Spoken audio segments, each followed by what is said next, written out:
Welcome to our channel. Today we how to install data retention settings in Salesforce CRM, detailed guide step by step clearly. Begin by logging into your Salesforce CRM account. Navigate to the setup menu by clicking the gear icon in the upper right corner.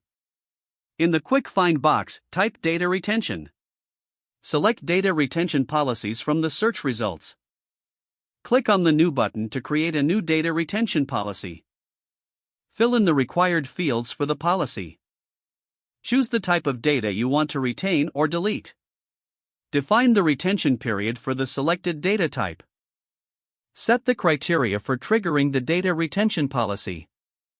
Decide on the action to take once the retention period expires.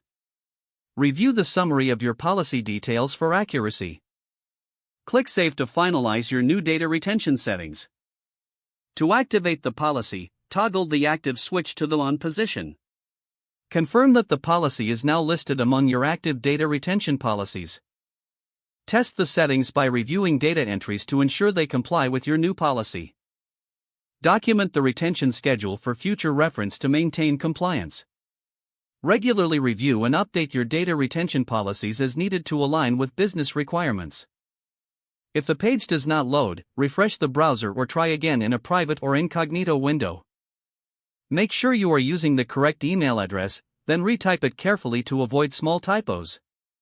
If your password is not accepted, use the reset option and create a new strong password you can remember.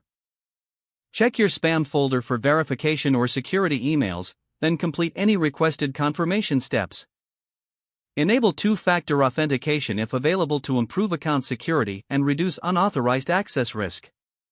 After signing in, review your profile details so your contact information and settings are accurate and current. If you see an error message, note it down and try again after restarting your device and internet connection. Log out when you finish, especially on shared devices, to keep your account and payment information secure.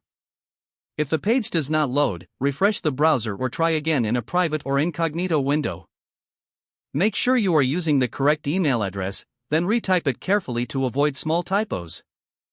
If your password is not accepted, use the reset option and create a new strong password you can remember.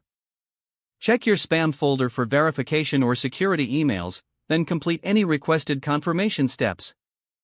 Don't forget to like this video and subscribe to our channel for more step-by-step tech guides.